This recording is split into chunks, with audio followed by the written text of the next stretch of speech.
Assalamualaikum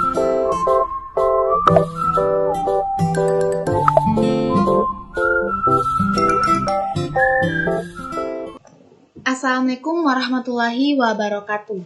Perkenalkan, nama saya Citra Wardani Ardiati. Kali ini saya akan melakukan konfigurasi DHCP klien. Pertama yang kita butuhkan adalah aplikasi Winbox. Kita buka aplikasi Winbox, namun sebelumnya pastikan MikroTik kita telah aktif. Kemudian di sini akan terdapat beberapa MAC address. Kenapa kita pilih MAC address? Karena MAC address yang lebih akurat. Kita pilih bebas yang mana. Kemudian kita klik MAC address lalu connect. Oke. Kemudian saat kita membuka Winbox, berikut adalah tampilan Winbox.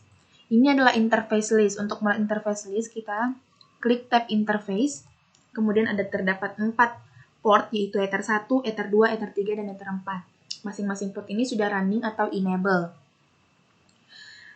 Ini untuk melihat interface list secara GUI. Untuk melihat secara CLI, kita ke new terminal. Kemudian kita ketikkan perintah interface print. Kemudian enter. Sama dengan GUI, akan tampil 4 ether, yaitu ether 1, 2, 3, 4. Dan masing-masing statusnya running. Jika dia terdapat tanda X, itu berarti dia masih disable dan perlu di-enable terlebih dahulu. Setelah itu, kita akan melakukan konfigurasi pada bagian IP. Kita klik tab IP. Kemudian pilih DHCP client, karena DHCP client yang meminta IP address dari router, yaitu Ether 1 yang dimana menyambung ke internet Ether lain ke Ethernet. Sedangkan Ether lainnya itu hanyalah client. Di DHCP client, supaya router saya, yaitu client, mendapatkan IP dari router sebelahnya, maka pada menu DHCP client kita klik plus, biarkan tetap Ether 1, kemudian kita apply lalu OK. Berikut tampilannya jika kita menggunakan GUI. Biasanya juga ada yang biasanya berwarna abu-abu, kita harus enablekan terlebih dahulu jika dia berwarna abu-abu. Ini secara GUI. Untuk secara CLI, kita hapus dulu ini, kemudian kita kembali ke terminal.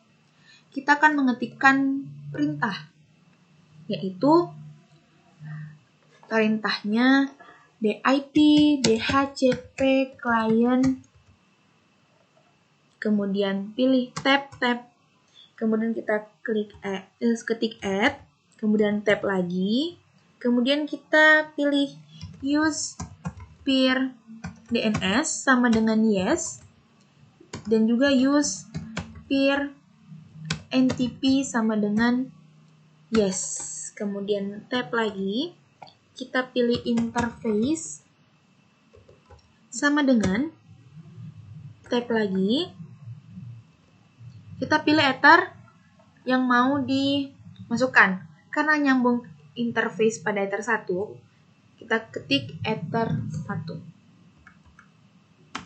Kemudian enter. Untuk melihatnya, kita bisa mengetikkan perintah IP DHCP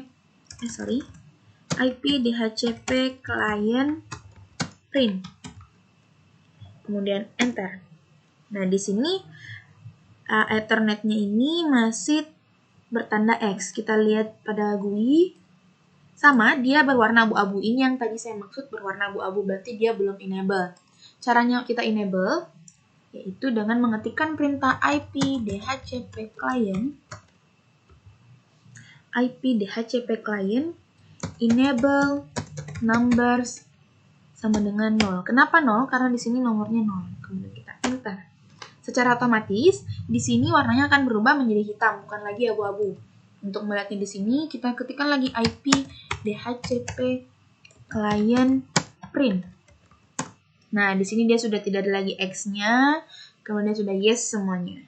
Oke, selanjutnya kita akan buat firewall-nya. Caranya, kita kembali ke menu tab IP, kemudian pilih firewall, kemudian kita pilih tab NAT, kemudian tanda plus. Di sini kita kembali ke bagian general. Chain-nya tetap SRC NAT. Out interface-nya kita ubah jadi Ether 1. Action-nya kita ubah jadi Masquerade. Kemudian apply. Oke. Setelah membuat firewall, kita ke bagian DNS. Tetap ke tab IP, kemudian DNS. yaitu kita masukkan 202.134.0.155. Jangan lupa centang allow remote request, kemudian apply, lalu OK. Selanjutnya kita ke bagian IP kita. Pilih IP, lalu address.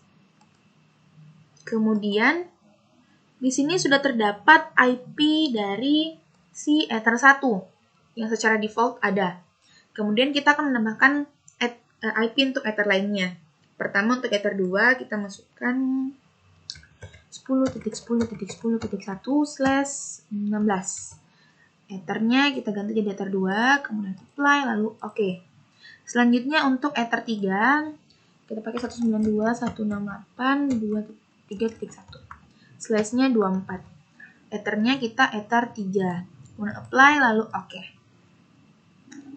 Kemudian, selanjutnya kita akan membuat IP DHCP server, melakukan konfigurasi IP DHCP server. Hal ini supaya Ether 2 dan Ether 3 juga dapat. Jadi, klik lagi tab IP, pilih DHCP server. Di sini kita pilih DHCP setup. Interface-nya kita jadikan Ether 2. Next saja terus, next. Oke. Selanjutnya, DHCP setup untuk Ether 3 lagi. Sama dengan yang tadi, next saja. Kemudian OK. Nah, kini kita sudah melakukan konfigurasi pada DHCP client, DHCP server, membuatkan IP untuk Ether 2, Ether 3, kemudian firewall-nya, dan juga IP-nya. Saatnya kita mengetes apakah dia berhasil. Dengan di terminal kita coba ping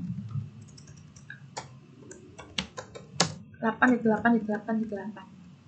Oke, dia terhubung ke internet. Jadi, hal ini menandakan bahwa konfigurasi kita telah berhasil. Dan kita telah membuat DHCP client untuk Ether 1. Sekian video dari saya. Wabillahi taufiq wal hidayah. Wassalamualaikum warahmatullahi wabarakatuh.